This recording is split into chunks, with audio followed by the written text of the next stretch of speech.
The following presentation is for mature audiences only. Who are you? He's a fine man. All hell is broken loose. He's a great broadcaster. He's a very powerful guy. Absolutely brilliant. Feared by men, adored by women. He's a smart boy. It's patriotic. It's no big deal. It's the end of the world. I might as well tell you now. He's a monkey. And how you doing, ladies and gentlemen, boys and girls, children of all ages? Welcome in to another edition of The Wild Side with Eric Clark. I'm your host, Eric Clark, saying thank you for taking time out of your busy day to give my little video a watch and a listen. If you like it, like it. If you think other people are going to dig it, give it a share. Make sure you are subscribed to the YouTube channel and you're following me on all the social media I have linked down below. That way, if there's a band, song, video, something you'd like me to check out, you can hit me up with a DM or leave it in the comments below. If you are going to hit me with a DM, please no spamming unless it's actual spam. And then there's a mailing address down there. There's a P.O. box as well. If you are going to leave it in the comments, become a CONCURPA. It's easy. It's worldwide, and they are growing. All you have to do is give the comments a cursory glance. If you see that your suggestion has already been made or you see another suggestion that makes you go, yeah, I like that. All you have to do is like that original suggestion and below reply with I concur. It'll help my old resin-coated 90s DJ brain get everything into a nice little list. Then I can put it into the handy-dandy notebook. Now, if you would like to become an official CONCURPA, I don't know what that means. There is a Patreon link down below as well. Become a Patreon, help the channel grow, improve the content, improve the technology simply by becoming a Patreon. But no obligation. Also, twice a week, we are live streaming Wednesdays, 11 a.m., Saturdays, 2 p.m. It is 2 hours of fun and frivolity, the gathering of the CONCURPAs twice a week. Another chance for you to get in, suggest stuff, ask me questions, watch me go off on really weird tangential rants and things like that. Wednesdays, 11 a.m., Saturdays, 2 p.m. Sorry, I've got 5 kittens just terrassing around my house. We are live streaming the Wild Side live from the east side of Music City. Before we get started in today's video, I do want to say thank you to Connect 200 Music to See, and of course, Aunt Betty's Nut Butter. Today's video is coming from our Facebook friend, Paul Chapman. He's been really hitting me up about these cats, wanting me to check out one of their videos. So today, I am finally getting around to it because, again, this is my third notebook, by the way. I mean, the suggestions come fast, so I'm trying to get through everything. So today, Paul Chapman, we are checking out your suggestion. It is Heathen Apostles. I was told they are a Gothic Americana band, but they do have Chopper Franklin. So if you don't know who Chopper Franklin is, he's bona fides, he's got a resume. So we're checking out Heathen Apostles, and the track is called Death's Head here on the Wild Side. Check it out.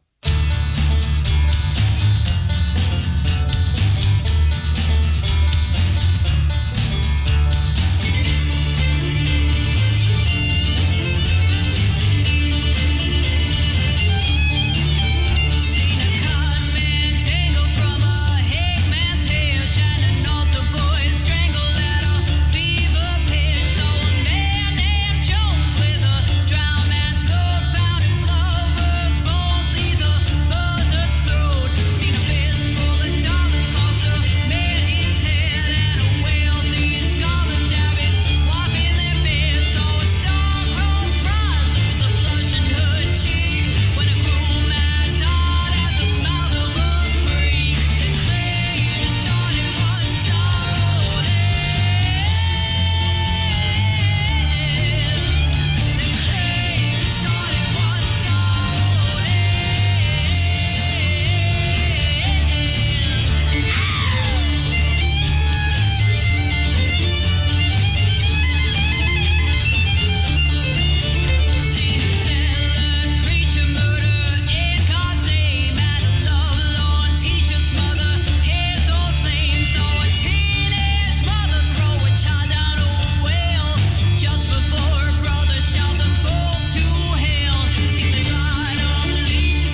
There you go. Heathen Apostles, Death's Head. I kind of was into that, man. I kind of lost track of time listening to that.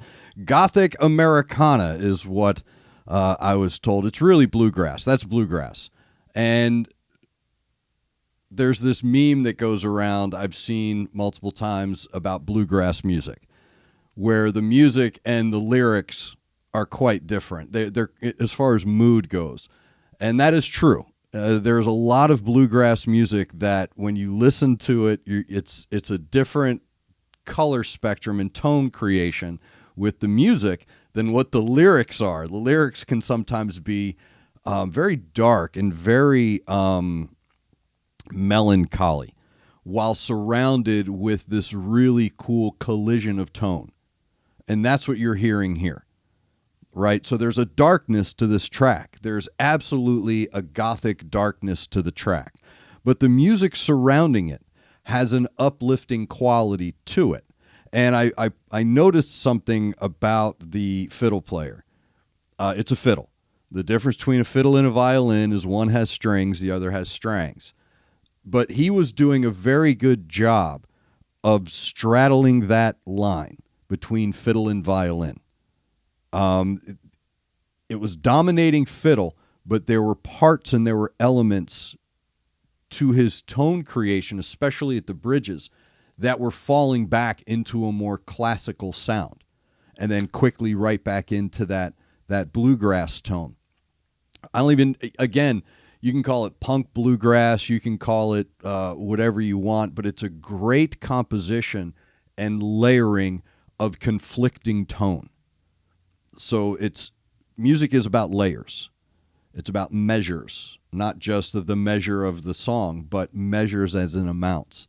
So you have to be careful when you're colliding a rockabilly guitar with a mandolin, even though good musicians make it seem like it's a natural fit, but sometimes it's not. It can be created to clash. And what they've done here is layered things so well that everything blends properly through the color spectrum. So when you bring her vocals in, you have this really cool traditional classic bass, and I mean bass as in foundation. You have this really cool amalgamation of tones, whether it's a rockabilly, whether it's country, whether it's bluegrass, and some gospel in there as well, because good country music is steeped in gospel, where a revival can break out at any moment. I was just talking about this in a previous song. And then when you bring her vocals in, it really adds that dichotomy. I wrote down if Concrete Blonde's lead singer sang for Blackfoot. That's what I'm getting here. I'm along with some other vibes as well, but I'm getting a really cool, updated sound of what we jokingly call their Southern rock. We call it Southern fried rock.